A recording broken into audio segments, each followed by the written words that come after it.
Estamos aqui com mais um episódio do nosso Que Troço é Esse? Meu nome é Leandro, estou aqui com a minha amiga Magali. Isso. E nós vamos hoje falar de um assunto muito interessante, muito importante. Mas antes eu gostaria muito que vocês pudessem ir lá nas nossas redes sociais, vai lá no... Qual que é a rede, Magali? É QTE? arroba...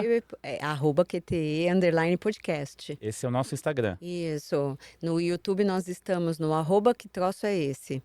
Ah, e tem os cortes também, né? Sim, tem os cortes também. Arroba cortes, Que Troço é Esse? E também estamos no TikTok, tá? QTE, que são as iniciais de Que Troço é Esse em letras maiúsculas, pode. Tudo junto, tá ok?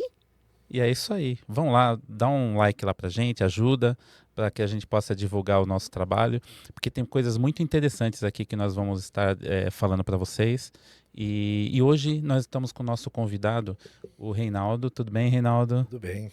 O Reinaldo, ele é professor, ele é psicólogo, a abordagem dele é a fenomenológica, né? Exatamente. E a gente hoje vai falar sobre adolescência e diagnósticos. Reinaldo, a gente começou a fazer umas perguntas aqui para algumas pessoas sobre adolescência e, veio muita pergunta, veio muita coisa e eu acho que a gente não vai ter que fazer outro episódio, viu? Porque tá bem, as pessoas têm muitas dúvidas, né?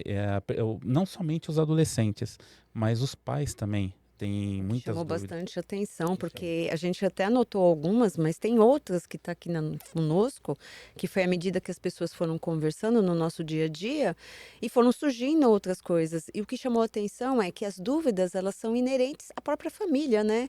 Tanto pais como filhos, então...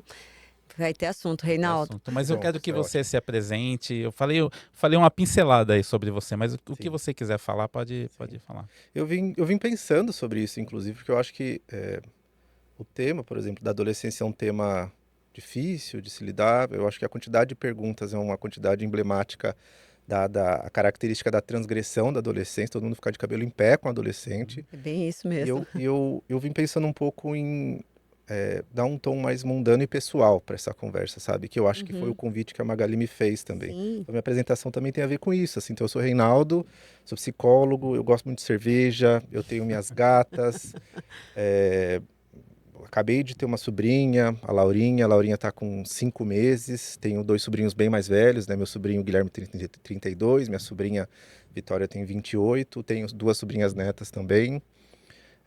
Minha família é muito importante para mim. Passei uma adolescência bastante conflituosa, assim, eu era um menino muito, muito briguento, então é isso, eu sou Reinaldo, psicólogo, fui um menino briguento, gosto de cerveja, gosto das minhas gatas e assim por diante. Acho que mais coisas eu conto para vocês no decorrer de hoje. Legal, Ok. legal.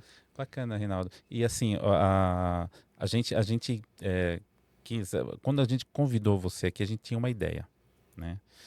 Mas aí, conforme as pessoas foram perguntando as coisas, a gente falou, não, vamos ter que Mudar isso. mudar a forma como a gente vai abordar o assunto, né? Então, nós pretendemos falar sobre os adolescentes, é lógico, mas também pretendemos falar sobre os pais, né? Então, sobre os pais dos adolescentes. Sim. Porque a gente percebe que os pais hoje... Eu não sei quem está mais perdido, se é os adolescentes ou se é os pais. Porque é muita informação, a cada minuto chega uma informação diferente na mídia, nas redes sociais, e os pais ficam apavorados com isso, né? E daí a gente vê a enxurrada, né, de diagnóstico que hoje a gente percebe Sim, é verdade, essa relação com o diagnóstico, né? Porque quando a gente fala de adolescência, a coisa é muito ampla. Então, a gente tentou restringir com a busca por esse diagnóstico, e a gente já tinha conversado sobre isso, né, Sim, Reinaldo? bastante, inclusive. E bastante, né?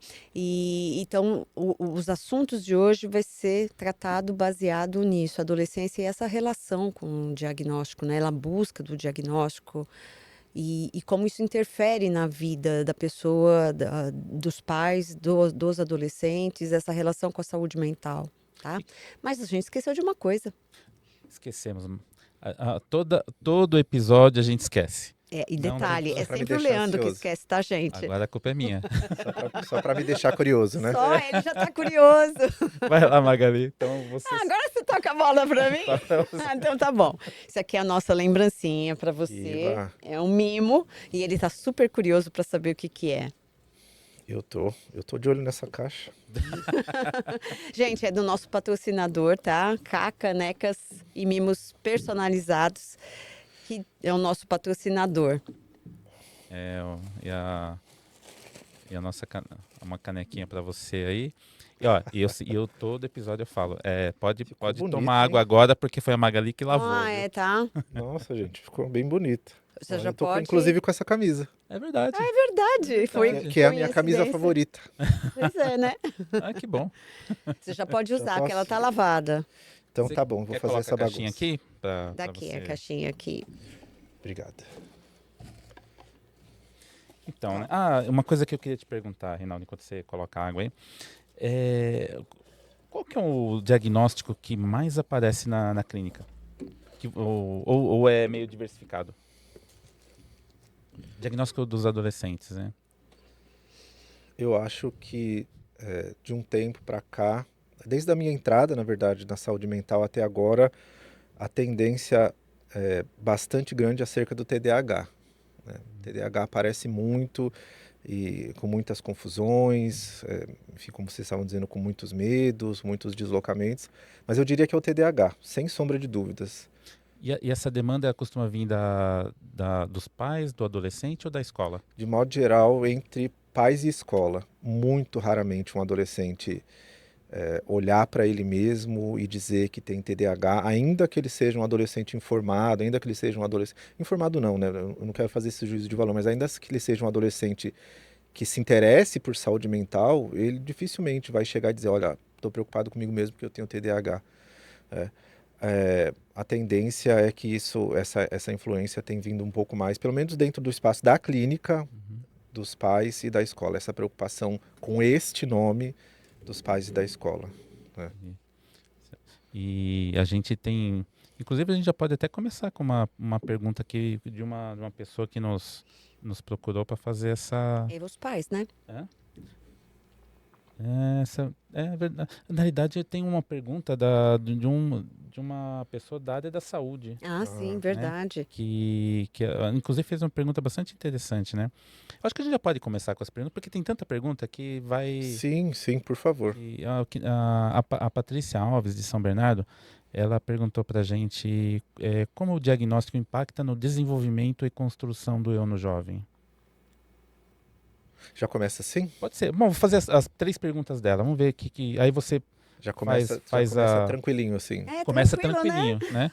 Tá bom.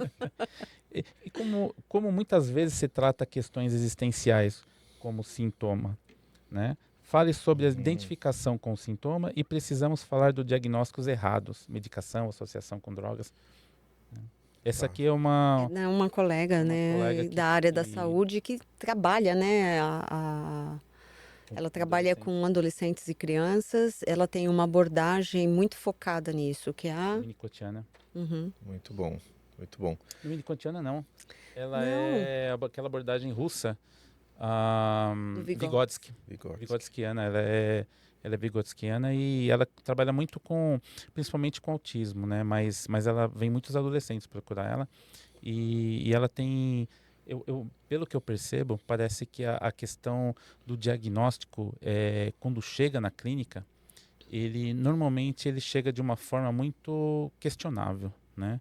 E aí você tem que trabalhar em cima de algo que já parece que já foi construído na pessoa, né? Já está pré-estabelecido. Que é uma coisa que essa profissional perguntou, né? Sim. Porque as crianças já vêm com isso, né? Já vêm com esse laudo. Sim. Acho que a primeira coisa que é importante dizer é que o diagnóstico é um paradigma, né? Ele é uma forma de se olhar para um problema que está instaurada no modelo de sociedade que a gente vive. E o diagnóstico tem uma função, ele aponta formas de se cuidar daquilo que a gente está olhando. Entretanto, ele também tem limitações. como qualquer outra tentativa de traduzir o mundo. Qualquer tipo de explicação de traduzir o mundo tem limitações. O diagnóstico é uma explicação do mundo e tem as suas limitações. Mas eu acho que o problema que a gente está vivendo hoje é que existe uma negação dessas limitações. E aí, em cima dessa negação das limitações do diagnóstico, vem se colocando um mercado. Então, eu indico que o diagnóstico é a melhor e talvez a única forma de se cuidar e eu entrego esse diagnóstico a um preço. Eu acho que tem um elemento capital envolvido. E eu acho difícil traduzir, tentando fazer um gancho com uma outra pergunta, eu acho difícil traduzir sintoma em questões existenciais, confundir as duas coisas. Porque aspectos existenciais eles têm uma característica muito mais descritiva. Quando você vai falar uma coisa sobre você mesmo, da ordem da sua vida, assim, do caminho da sua vida, você conta uma história sobre aquilo. Né? E algumas pessoas, inclusive, têm a habilidade de contar histórias longuíssimas. Né? Como é que isso vira um diagnóstico? Você não vira. Como é que isso vira um sintoma? Não vira também. Então, a gente desconstrói a história da pessoa. A gente desconstrói a história que a pessoa contou, tira daquela história uma parte e entende como um sintoma. Ou seja, isso sim pode ser um sintoma, mas como eu comecei a minha fala, é uma parte de um todo.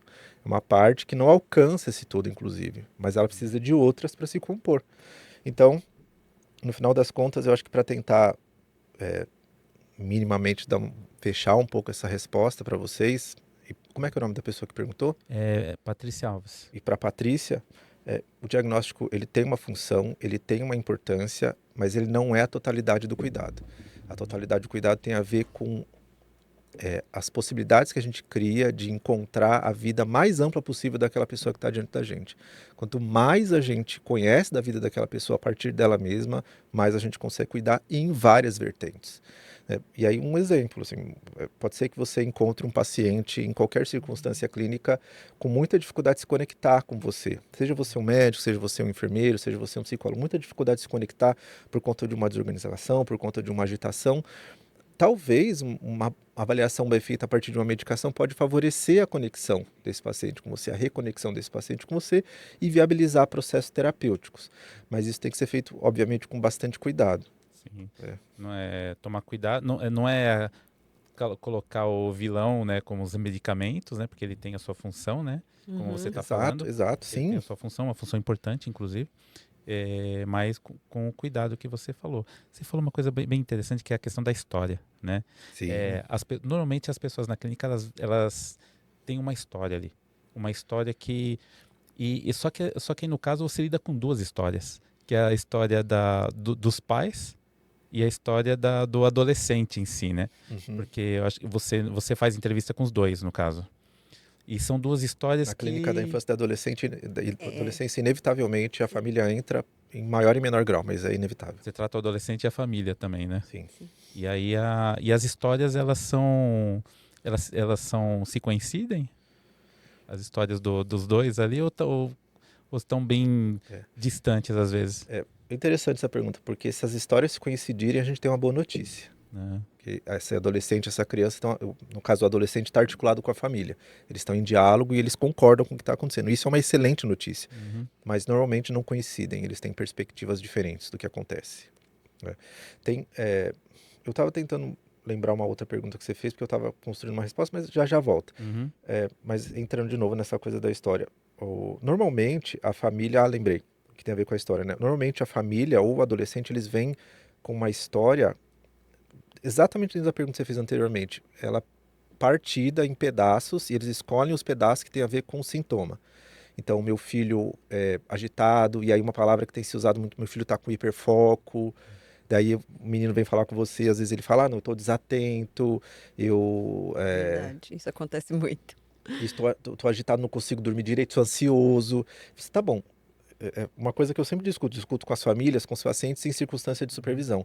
Tá bom, isso que você está me contando, qualquer um pode sentir, qualquer um pode ter. Eu quero saber o que está vinculado especificamente com a sua vida. Essa agitação é o que na sua vida? Essa agitação aparece aonde na sua vida? Na sua vida, e não dentro de uma descrição de diagnóstico. É quase como se você estivesse discutindo com um colega de profissão, e o colega de profissão estivesse falando de uma outra pessoa. O Joãozinho falando do Joãozinho, dizendo, o Joãozinho tem ali ter ansiedade, é ansioso. Assim, é um descolamento do próprio eu, sabe? Então eu falo de mim, descolado de mim mesmo, a partir de um discurso que é de um outro. E aí fica muito difícil de sair do lugar nessas horas. Mas aí, de novo, mais uma problematização. Esse discurso é um discurso bom quando a ferramenta do diagnóstico ela é usada de modo negativo, que é para vender um produto. Porque daí se encaixa, né? Sim. A pessoa entende ali em alguma medida as características daquele diagnóstico, te apresenta as características, você faz um combinado ali, compra essas características dela e entrega a solução. E aí os dois estão ali Combinados no sintoma. combinados no No sintoma. sintoma. Legal essa palavra. Eu queria voltar pegando um gancho do que a Patrícia falou, né? E até porque eu também vejo isso na clínica, a busca por um diagnóstico, né? O paciente, no caso adolescente principalmente, né, que é o assunto, ele chega e fala assim: eu queria saber o que acontece comigo. Eu tenho o bendito TDAH, eu tenho isso, eu tenho aquilo. É uma busca, o diagnóstico é uma busca de uma resposta para algo que ele não entende ou que ele acha que entende do que está acontecendo com ele, né? E às vezes, eu também estou pegando isso na clínica, já vem com o diagnóstico prontinho, eu tenho isso. Tá, mas como que você chegou? Ah, porque eu tive uma crise, fui para o hospital e o médico me disse isso, ou o psiquiatra que atendeu disse que eu tenho isso baseado num episódio, num evento, e isso me assusta. Aham. Isso me assusta bastante. Sim. Tem uma questão, profissionais de dispositivos de saúde, e aí eu tenho certeza, dentro de dispositivos de saúde pública, né, pública e coletiva, ainda que eles façam apenas, o psiquiatra, né, o psiquiatra, o médico, ainda que eles façam apenas um atendimento, eles precisam registrar uma hipótese diagnóstica. Isso está dentro dos protocolos, né? Uhum. Eu não sei dentro de instituições privadas e dentro de consultórios particulares. Mas aí você vai ao hospital e o médico te dá uma prescrição, ele precisa apontar uma hipótese diagnóstica. Ainda que aquela hipótese diagnóstica não seja a mais adequada, ainda que seja uma hipótese muito introdutória, ainda que ele não tenha certeza disso, ele precisa apontar isso. Inclusive, algumas hipóteses diagnósticas precisam ser colocadas para determinadas medicações. E aí ele te entrega e você vê aquele diagnóstico. Ainda que aquele diagnóstico ainda não seja o mais adequado, ele esteja em investigação.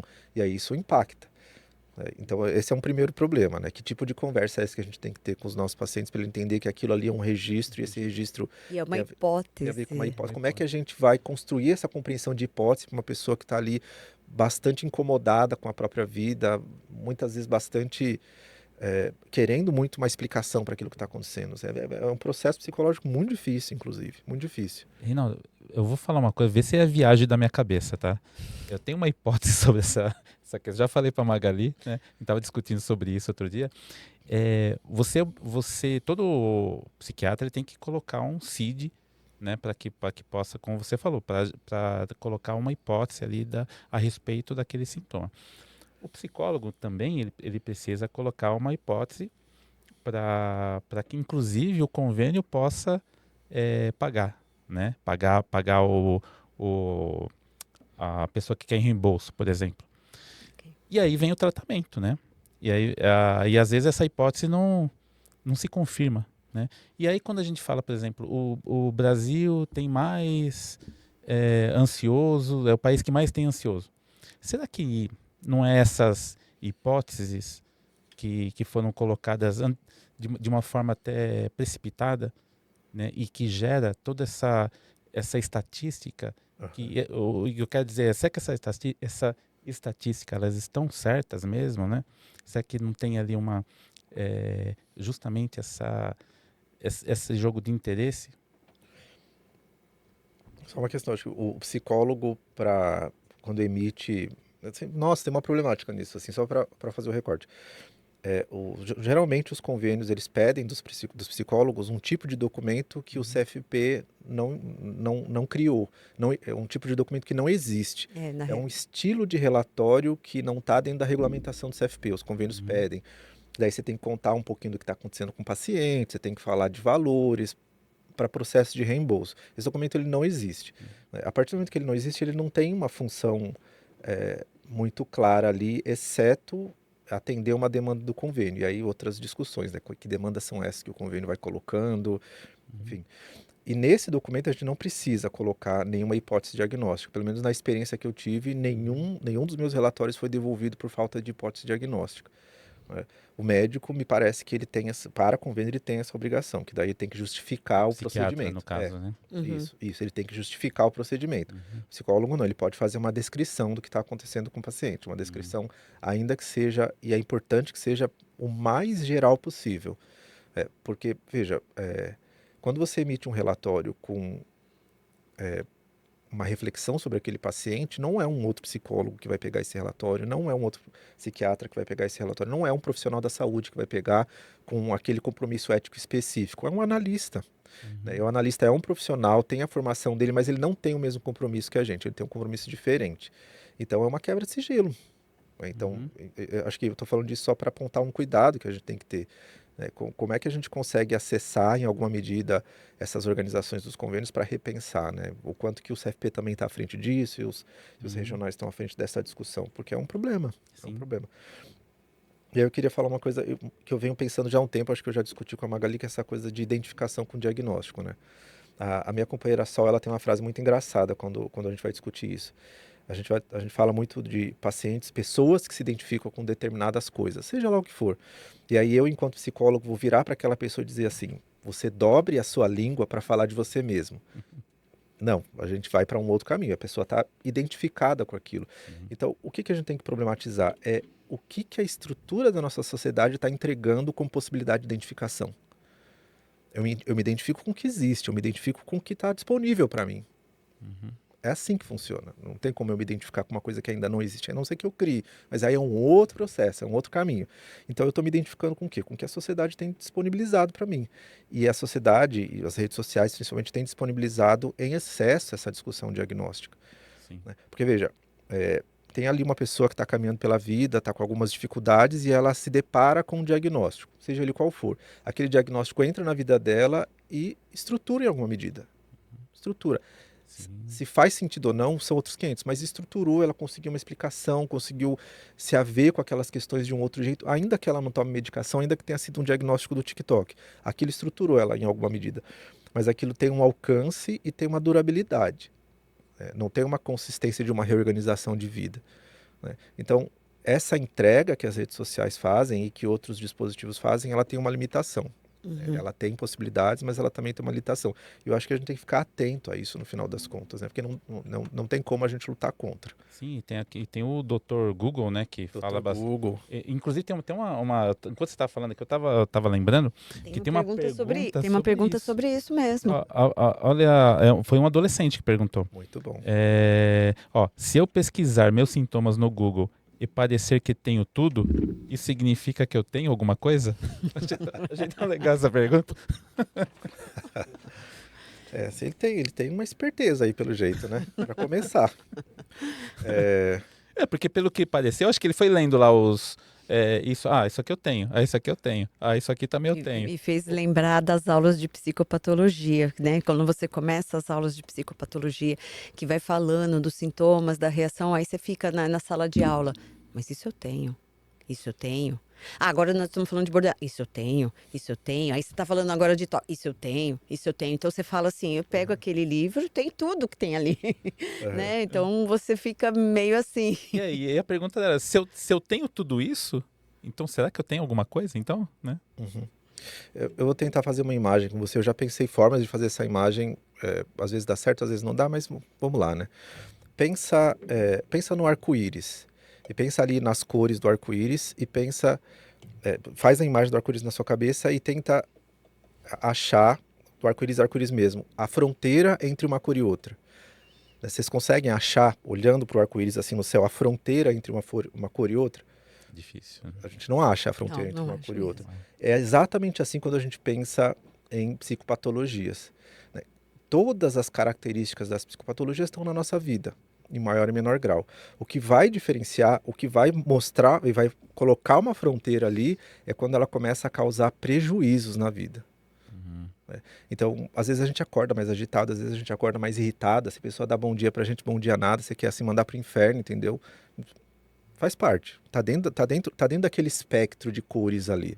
Agora, quando isso é recorrente, quando você começa a perder suas relações, Perdeu o emprego. quando você perde o emprego, quando as pessoas estão se afastando de você, quando você começa a entrar numa tristeza mais profunda, quando você começa a ficar com muita dificuldade de fazer as coisas que você antes gostava, É a aí a gente, frequência e a intensidade, né? isso, aí a gente começa a entender uma fronteira ali entre um momento articulado, um momento de saúde e um momento que carece cuidado. Gostei muito dessa analogia com o arco-íris. Também. Né? Ele é bem distinta uma cor da outra, mas não é. É. Mas você não consegue ver onde está esse limite. É como se cada cor fosse uma pessoa. Eu consigo identificar as diferenças entre vocês, mas as diferenças do caminho de vida, elas estão dentro desse espectro de cores. Assim, as coisas se confundem. Vocês estão juntos fazendo um podcast agora. Uhum. Vocês estão encontrados nisso. Agora eu também estou junto, encontrado com vocês. Mas existem, e aí a gente se identifica e a gente consegue identificar um outro. Mas existem coisas que colocam fronteira. E a fronteira eu entendo que tem a ver com psicopatologia, né? Tá. Tem a ver com sofrimento. Tá. Essa fronteira assim radical e pragmática. Bacana, bacana. E você tem alguma coisa que você queira perguntar? Não, antes da gente entrar nas perguntas, essa questão do diagnóstico, eu acho que ela entra na vida do ser humano com várias funções, né? Uma função que é que você falou, né? Que de repente eu me encontro ali, que é o pertencimento, mas ela também às vezes entra como um escudo, Sim. como uma muleta, como um mecanismo de defesa, né? Que é o escudo. Eu faço uso desse recurso. Quando eu faço uso disso, ela também coloca às vezes num papel de vítima. Então assim, ela tem o diagnóstico, ele acaba também entrando no sintoma também da pessoa, né? Acaba entrando, entra como uma função na vida dessa pessoa, né? E quando ela se acha e ela consegue entender, é uma coisa, é uma resposta. Quando ela usa para defesa, é uma outra resposta que você tem na sua vida. E eu gosto muito de diferenciar, pelo menos na clínica, eu falo isso com alguns pacientes, que assim, existe uma diferença muito grande entre eu sou e eu estou, né? Entre ser e estar. E o diagnóstico, às vezes, a gente usa, a gente acaba colocando no ser, e não que eu estou, e que tudo pode ser mudado, né? Então, eu acho que essa é uma fronteira bem interessante na hora de se falar de diagnóstico. Sim, sim. O diagnóstico é uma resposta pragmática àquilo que Sim. se tem. É uma resposta, eu repeti essa palavra várias vezes hoje, né? Tem um tom mais limitado mesmo, mas é o propósito do diagnóstico. E a gente pega aquele recurso, pega aquela ferramenta e a gente insere na nossa vida. O jeito como a gente insere aquilo na nossa vida fala da gente também. Fala, inclusive, mais do nosso sofrimento, muitas vezes, do que o próprio diagnóstico. Sim. Então, eu pego uma hipótese diagnóstica, coloco na minha vida e explico toda a minha vida a partir dela. Isso está me falando de um jeito de viver, de um jeito de compreender o mundo e de um jeito de compreender que, a princípio, vai causar problemas. A princípio, está distanciando você de outras várias possibilidades de olhar para a própria vida. Então, de novo, assim, para não ficar muito complicado, é como se o diagnóstico ele fosse realmente uma ferramenta. Aí a pessoa pega aquela ferramenta, ela vai fazer o uso daquela ferramenta. O uso da ferramenta fala da pessoa. A maneira como eu uso a minha canequinha fala de mim, entendeu? A maneira como eu faço valer e uso o diagnóstico que me entregaram em outro momento também fala de mim. E aí, de novo, fala muitas vezes mais do que o próprio diagnóstico. Sim. Inclusive, indo naquela analogia que você fez do arco-íris, que eu achei muito bacana, que um adolescente perguntou, né, a respeito dessa fronteira do entre aspas, normal e o transtorno. Bem aqui, né? ó, como saber se o que estou sentindo é normal da adolescência ou é um transtorno mesmo? Eu manteria a referência da desarticulação das coisas da vida. Então, sei lá, esse adolescente empina pipa, sempre empinou pipa, jogou bola na rua, brigou com os amigos. Eu briguei muito com os meus amigos. Brincou, fez tudo. E aí, num determinado momento, começou a deixar de fazer. O pipa passou a perder a graça. Aí as brigas com os amigos tomaram outras proporções. Assim, eu tô me distanciando dos meus amigos. E aí, putz, a comida da minha mãe não é tão gostosa mais. Então, essas perdas, elas vão indicando um lugar de sofrimento que precisa ser cuidado por um profissional. Porque também tem essa, né? O sofrimento, ele vive pela vida, ele é cuidado pela vida e pelas pessoas, pela gente, pelas pessoas que estão em torno da gente. No cotidiano, quando esse sofrimento passa a fazer muita sobrecarga na vida que a gente vive, a gente precisa de de uma outra pessoa, e aí essa pessoa é uma pessoa da saúde. Então, a resposta que eu daria é essa, assim, é se olhar, assim, vamos lá, né? Então, é, passa a se olhar. Presta atenção na sua vida, presta atenção nas coisas que você fez até hoje, nas coisas que você gosta, e tenta entender o quanto que essas coisas seguem próximas de você, o quanto que essas coisas seguem próximas, o quanto que você consegue olhar para o futuro e, putz, eu queria tanto, um adolescentão, né? Queria tanto tirar minha habilitação, e aí tá animadão, assim, tá com lá 16 para 17 anos, falta pouquinho, e aí conversa com a mãe, se tem mãe, conversa com o pai, se tem pai, sei lá, começa a economizar dinheiro, se pode economizar dinheiro, e aí, de uma hora para outra, o dinheiro não faz mais sentido, a carteira de habilitação também. Então, é isso, assim, olha para a forma como você vive e para as coisas que você quer e tenta entender a qualidade da relação com essas coisas todas, né? Uhum. Com um passeio no final de semana, se tiver tudo bem, né? Se hora ou outra tá ruim, mas normalmente está tudo bem, ok. Agora, se você perceber que tá mais ruim do que bom, aí eu buscaria uma ajuda, assim, buscaria um profissional, com certeza. A fenomenologia, ela, qual que é o teórico que vem desenvolvendo a fenomenologia? É um filósofo, né? A fenomenologia ela tem sua origem na filosofia.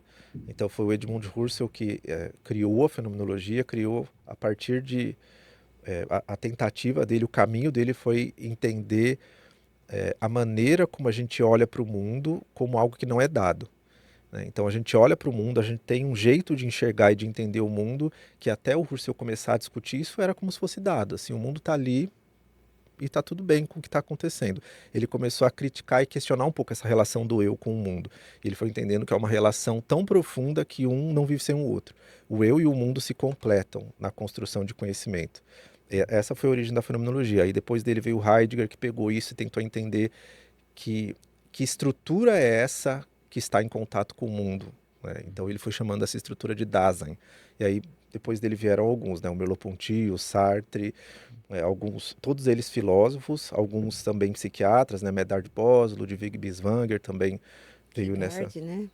Kierkegaard, não é o O nome? Kierkegaard, ele é antes do Husserl, ele é um filósofo existencialista. Existem discussões disso também. Ele é, eu não lembro exatamente de que século que ele é, mas ele é bem antes do Husserl, Tá. inclusive.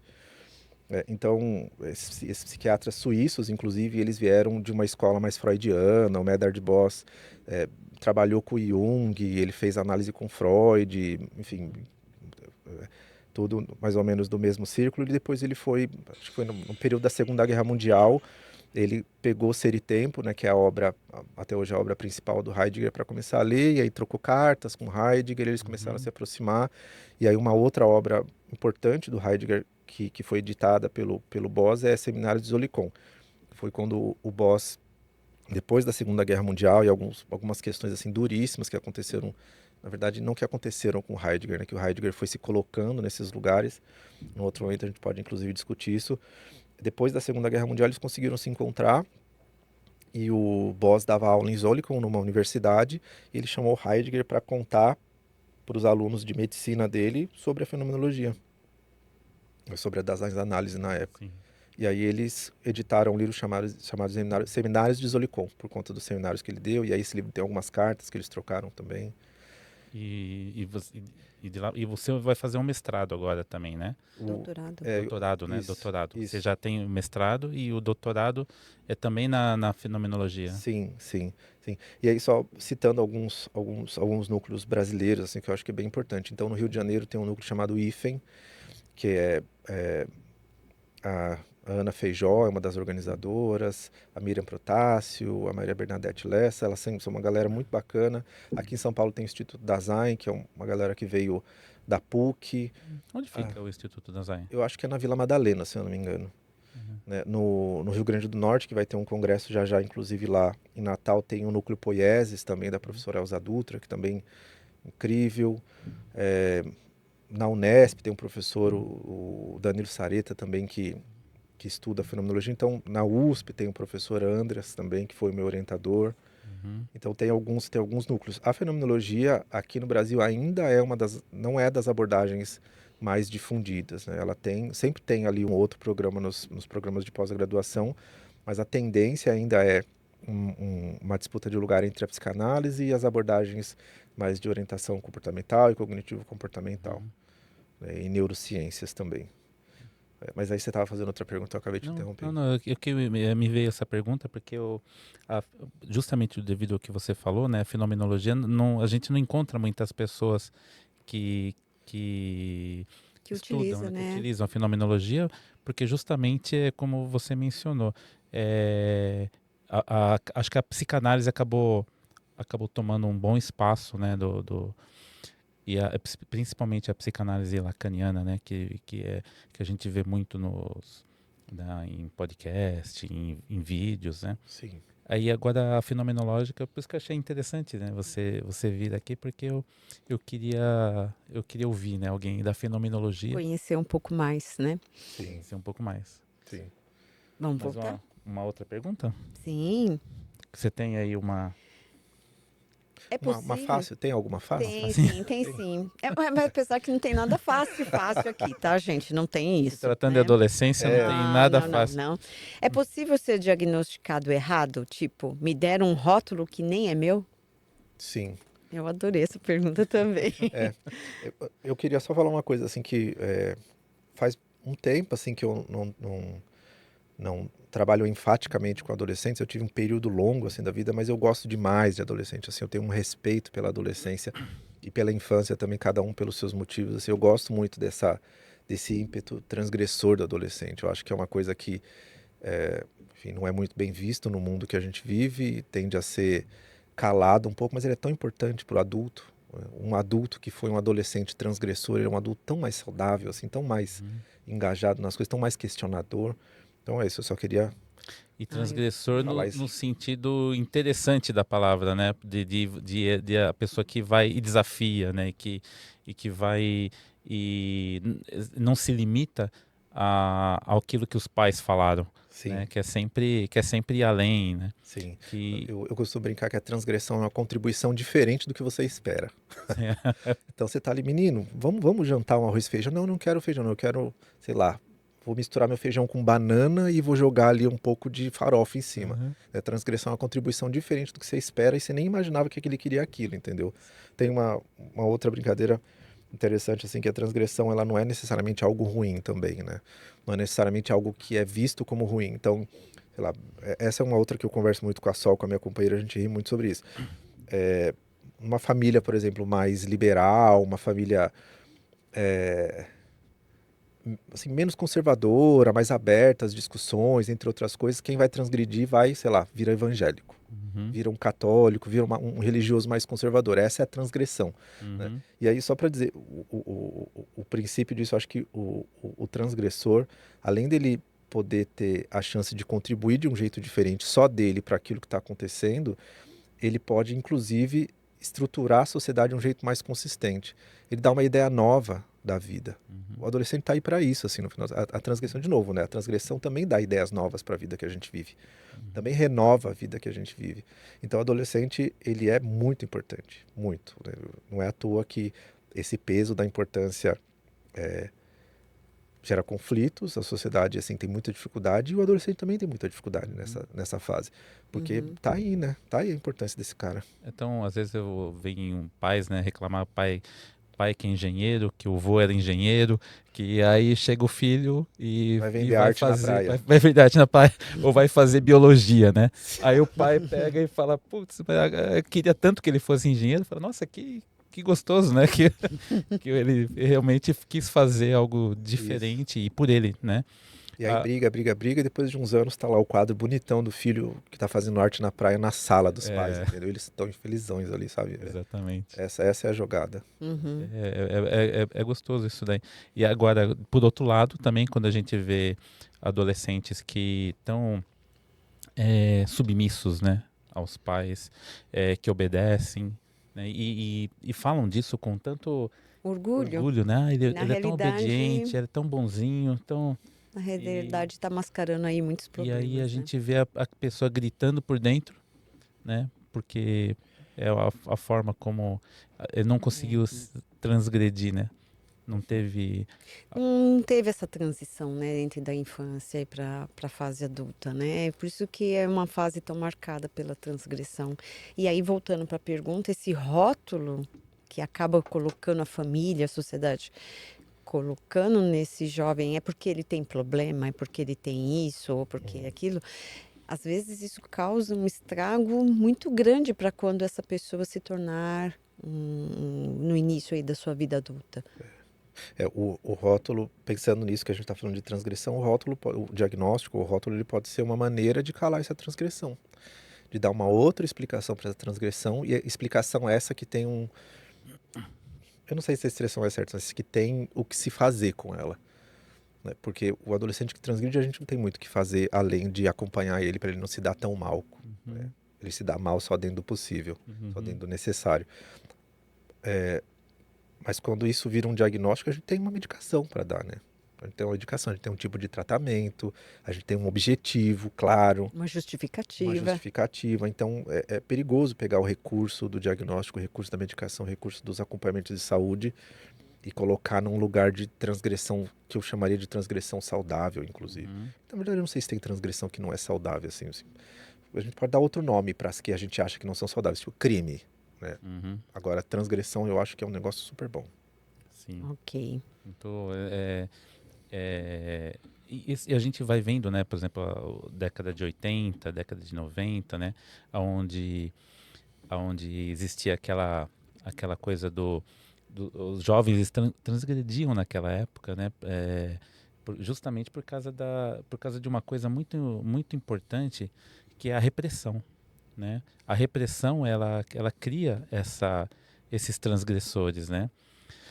E aí, mas aí eu fico pensando, né, quando tem, quando a repressão, ela dá lugar, né, a essa, eu não sei nem qual palavra que é, mas quando os pais se tornam praticamente, nossa, não me fugiu a palavra, mas eles vão concordando, né? Vão deixando, né? Vão permitindo, acho que é permissão. Permissivos? Essa permissibilidade, né? E que também é ruim, né? Também essa... Daí não tem transgressão. Quando se permite tudo, não tem transgressão, né? Não tem transgressão. Não tem, não. A etapa importante para aquela criança, para aquele adolescente virar um adulto, não vai acontecer. Não vai acontecer. Que nem dizer aquela música, né? Acho que é o Traje a Rigor, né? Que fala que os pais amam muito ele, né? Que ele fala que não vai dar, né? Como é que eu vou crescer sem ter com quem me rebelar, né? É verdade. Eu achava tão interessante essa música, porque essa é uma necessidade eu preciso reclamar do meu pai, né? Eu preciso botar a culpa nele até para depois eu possa amar ele, né? Bastante, né? Mas eu preciso transgredir. Sim, sim. E aí o papel dos pais é muito difícil também, porque é um papel que é muito mais fluido, né? Ele é muito mais, tem muito mais a ver com uma avaliação da situação, com um posicionamento diante daquela situação e não com uma coisa a ser feita todos os dias. Então você acorda com o adolescente e ele acorda mega bem-humorado, assim, tá felizão fazendo as coisas, aí você relaxa também. Você dá uma respirada, você vai lá, toma um banho um pouco mais longo, aí você vai tomar um suquinho na rua, deixa o adolescente jogando videogame, tá tudo bem, assim, sabe? Tá fluindo dessa maneira. Aí quando você volta para casa ele já tá mais bravo, brigou com o amigo, perdeu no jogo, e aí ele já começa a querer fazer coisas que não vão ser boas para ele, aí você tem que assumir um outro lugar. Aí você já sai daquele lugar de tranquilidade e entra num lugar de mais posicionamento. Você tem que estar perto do seu filho, da sua filha nessas horas. E aí esse posicionamento pode precisar ser um pouco mais duro em alguns momentos.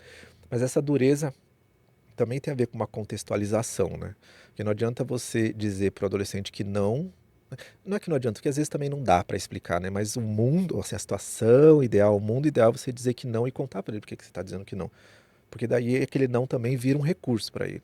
Ele entende os próprios limites, ele entende até onde ele pode ir. Se ele quiser se arriscar em algum momento, ele sabe quem ele pode buscar, o pai, a mãe, o tio, a tia ou qualquer coisa do tipo, para acompanhar ele. Então é uma gama de coisas assim, que acontecem nessa relação entre os pais e o adolescente que, putz, cansa os pais também. Cansa. E se forem pais que passaram por adolescências difíceis, ou se forem pais que no modelo de sociedade que a gente vive hoje trabalham loucamente, assim, vai ser muito difícil, muito difícil. E se você falou uma coisa sobre a palavra limite, né? E a gente estava até conversando antes, né, Magali, a respeito da questão dos. Hoje nós temos ali as redes sociais, os videogames, né? A gente estava até uma coisa que muitos relatos de pais que a gente. Às vezes o pai acorda às 3 da manhã, vai tomar uma água na cozinha e tá o filho lá jogando, né, às 3 da manhã, né? E, e aí não adianta falar, né? Tá, como que você vê essa questão desses limites? O limite, ele é uma ideia construída coletivamente. O limite não vai acontecer numa noite em que o pai levantar às 3 da manhã e ver o filho jogando videogame. O filho não vai desligar o videogame na hora que ele pedir. Muito possivelmente. Se desligar, vai ligar logo que ele for dormir.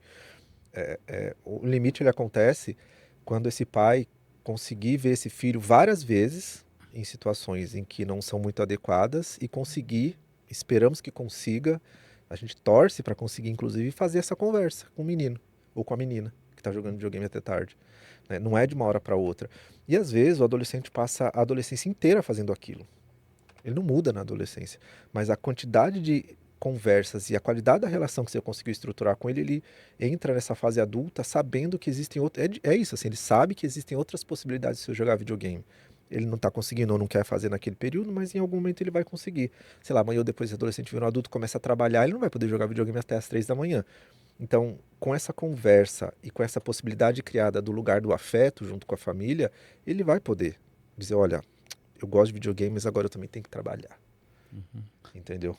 Parece que a conversa vai falando, aquilo vai se sedimentando. Exato, Por exato. mais É que ele não, processo. por mais que ele continue jogando, Exato. mas ele sabe que tem alguém ali por trás falando. Pode ser que ele continue jogando a adolescência inteira. Às Uhum. 3 da manhã, dando truque no pai e na mãe.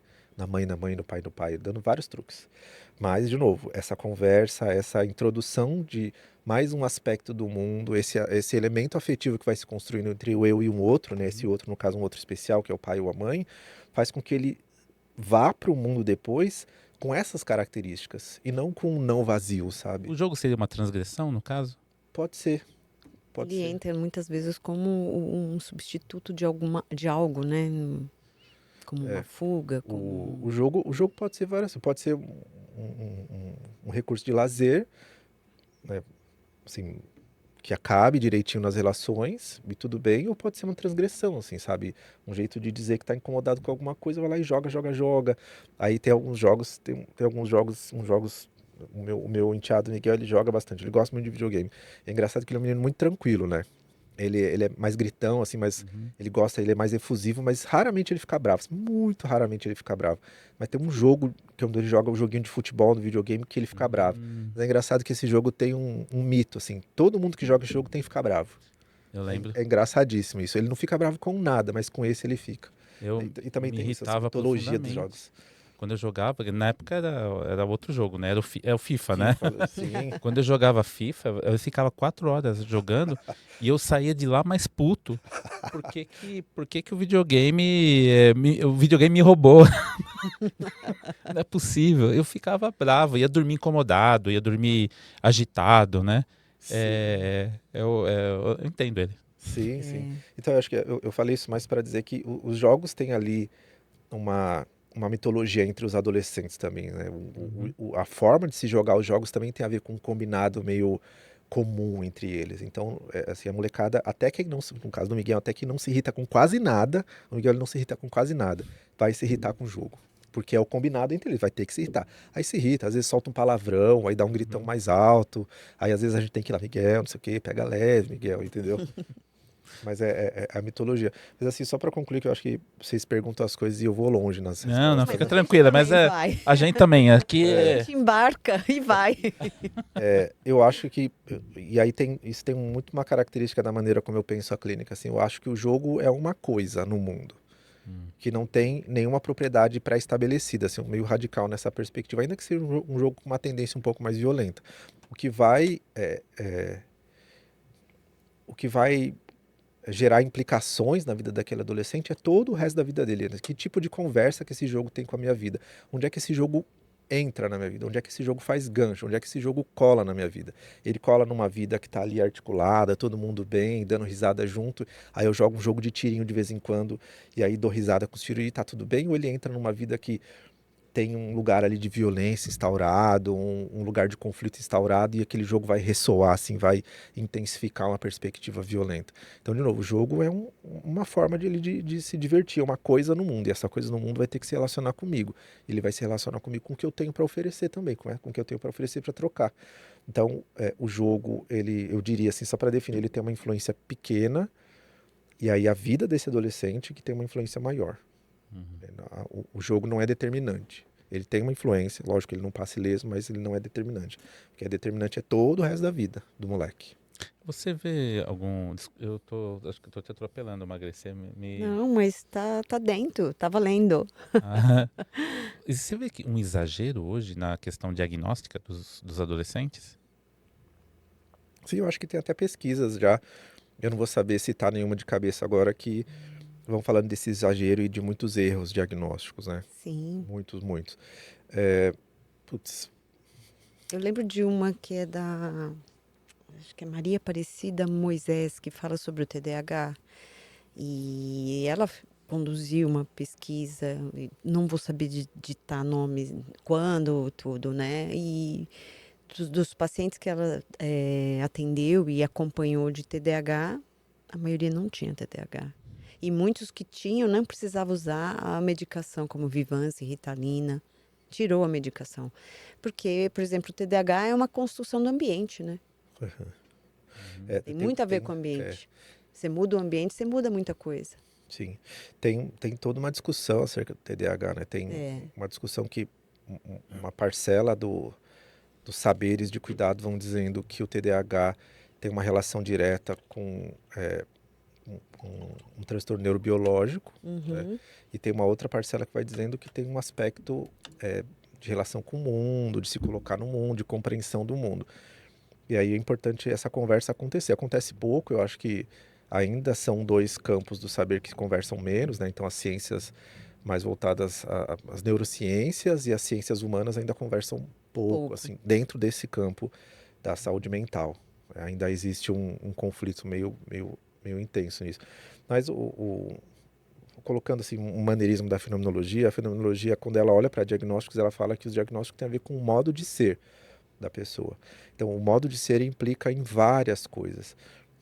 Então, o modo de ser daquele adolescente é um modo de ser no qual ele não se interessa por determinadas coisas. Ele não se interessa. Não se interessa. E aí, uma dessas coisas, às vezes, é a escola, por azar. Porque se ele não se interessa em jogar bola, agora, se ele não está interessado na escola, putz, a gente tem um problema. Né? Mas essa falta de interesse na escola não implica que ele tenha algum tipo de prejuízo, mas implica que ele vai ter um desafio pela frente. E esse desafio vai precisar ser monitorado ali pelas pessoas que estão próximas dele. Vai ser difícil para ele passar pela escola, vai ser difícil para ele conviver com algo que não é do interesse dele durante 9 anos, né? Do primeiro ano até... 9 não, 12 anos, né? Do primeiro ano até o final do ensino médio. Imagina, 12 anos fazendo uma coisa com a qual você não se identifica e não está interessado. E dentro de um modelo que é muito específico também. Como é que a gente chama esse cara de TDAH? Porque ele pode apresentar maneiras de viver aquilo que se assemelham a sintomas, que tem a ver com o que a gente estava conversando lá no começo, né? Então a professora está explicando as coisas e ele está conversando com o amigo aqui, porque o amigo é muito legal e é muito mais legal para ele conversar. Ele tá lá trocando ideia, a professora explicando, a professora fica brava, pede para ele 30 vezes parar de conversar, mas não, ele não está interessado na professora, não tem jeito. Isso vai se assemelhando a algum tipo de sintoma. E aí ele se irrita com a professora, fala assim, professora, me deixa em paz, assim, ele levanta um pouco a voz com a professora, putz, pronto. Então questionou uma figura de autoridade dentro de uma instituição que tem um tom autoritário também. Assim, eu amo as escolas, eu acho muito importante, mas é óbvio que a gente precisa criticar. E aí isso rompe um paradigma, né? O modelo, né, de ensino não é um modelo que a gente possa dizer que abrange todos os tipos, né? Que é para todos, que abrange todos os tipos de inteligência, né? Inclusive, nós tivemos a semana passada, nós conversamos com o Gustavo, né, que ele tem TDAH, ele é diagnosticado, só que ele foi diagnosticado com 38 anos. né? Então ele conviveu até os 38 anos sem o diagnóstico e depois foi diagnosticado e nós até questionamos a respeito do que mudou na vida dele. E foi bem interessante a conversa, né? Porque ele teve que modificar, né, Achar formas de poder aprender, de se organizar na sua rotina. Quando quebra, ele se perde. Foi bem interessante a forma como ele colocou. E aí ele faz, né, pisos de barco, Isso. né, Específico, né? bem específico. E ele falou que quando ele começa a fazer piso de barco, diz que ele perde as horas, Adora. adora. Então assim, e aí para ele escola era terrível, né? Escola, aquela coisa do entrar na caixa, né? Era algo terrível. Então, quando ele se descobriu naquilo que ele gostava, se tornou empresário, né? Então é uma coisa bem interessante, que às vezes a gente quer, como você mencionou, às vezes a escola não é do interesse do Que aí a gente entra nos adolescente. rótulos. Sim. Que de repente poderia entrar no rótulo, ele tem TDAH, ele vai ter mesmo dificuldade em arrumar emprego, ele vai ter dificuldade na área relacional, ele vai ter dificuldade na organização. Não, ele arrumou uma forma de poder viver com isso e de se organizar perante isso. Ele vai ter uma dificuldade de ser um CLT, por exemplo, né? De ter, mas talvez ele não tenha dificuldade em outras coisas. Né? Sim. Eu acho que a gente vive uma quantidade de modelos muito restritivos mesmo, sabe? A escola é um modelo restritivo, o modelo de trabalho que a gente vive é um modelo restritivo também. Né? Eu não lembro o nome do podcast agora que eu estava ouvindo um tempo atrás. Eles estavam falando um pouco da Escola da Ponte, né? E aí o criador da Escola da Ponte vai defendendo um pouco não, né? Ele defende de modo veemente um espaço de educação que preza pela subjetividade, assim, preza pelo interesse daquele que quer ser educado, daquele que está para ser educado. E ele deu o exemplo, eu não sei se é uma história real, mas é um exemplo interessante, do Yamandu Costa, que é um músico, violonista, ele é, assim, virtuoso no violão. Ele é incrível. E aí, ele estava estudando, nunca gostou muito de estudar, acho que ele, não sei se ele terminou o ensino médio, e ele olhou pro cara do pai dele e falou assim, pai, eu quero tocar violão. Aí o pai dele falou assim, vai. E eu não sei se ele fez depois disso, ele fez alguma formação mais específica, mas ele não tinha uma relação íntima com a escola tradicional, uma escola do cotidiano, e foi assim, meio aos trancos e barrancos, e hoje ele é, assim, lógico, é um exemplo assim, radical, de um cara específico, de uma situação específica. Mas hoje ele é um dos maiores músicos do Brasil. E ele não estava muito interessado na escola, não. Eu até, o meu ensino médio foi um pouco diferente, assim, porque eu fui me encontrando um pouco mais com algumas coisas. Mas até o final do fundamental, eu ia para a escola para brigar para tomar lanche. Era o que eu fazia na escola. Eu conto, tem várias brincadeiras, assim, tem umas meio feias, inclusive. Acho que eu estava no 4º ano e uma professora só, né? Depois vai para o 5º ano, tem mais professores. E aí a professora do 4º ano fez promessa na Páscoa para eu parar de brigar. Eu brigava todo santo dia, todo santo dia. E aí teve uma vez, acho que se eu estava no 6º, no 7º ano, acho que é isso, 5º, 6º, 7º ano, não lembro exatamente. E aí eu continuava brigando demais. Aí teve um dia que eu briguei com um amigo meu, inclusive. Depois a gente voltou à amizade, né? Briguei dentro da sala de aula. Aí o professor tirou a gente da sala de aula e botou no corredor. O professor achando que a gente ia ficar em paz. A gente brigou de novo no corredor. Aí o professor pegou a gente e botou na sala do diretor, só que a sala do diretor estava vazia. Aí a gente fez o quê? Se saiu no tapa dentro da sala do diretor também, entendeu? E aí esse diretor chamou minha mãe na escola. Minha mãe ficou nesse dia minha mãe ficou muito brava. O diretor disse pra minha mãe que eu era um marginal e que eu ia morrer na facada. Caramba. Imagina isso. E assim, a gente tá falando de adolescente, eu acho que isso deve ser meio comum, assim, sabe? Sim. De familiares de adolescentes que vão recebendo esse tipo de notícia de uma coisa que foi acontecendo com o adolescente ali, que talvez pudesse ser administrado de um jeito diferente pelo adulto que estava presente. E aí, não acho que os professores vão dar conta de fazer isso, obviamente. Eu não estou dizendo que os professores têm que fazer, porque, assim, de novo, eu estudei sempre escola pública, 40, 30, 40, 50 alunos para um professor é inviável.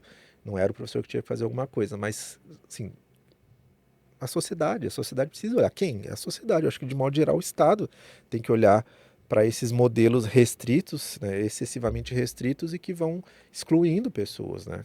Tem várias Uhum. discussões acerca disso. A gente está falando hoje do ponto de vista da saúde mental do adolescente, mas tem várias outras, né? Vários outros Sim. modelos excludentes. Vamos voltar um pouquinho às perguntas, Lê?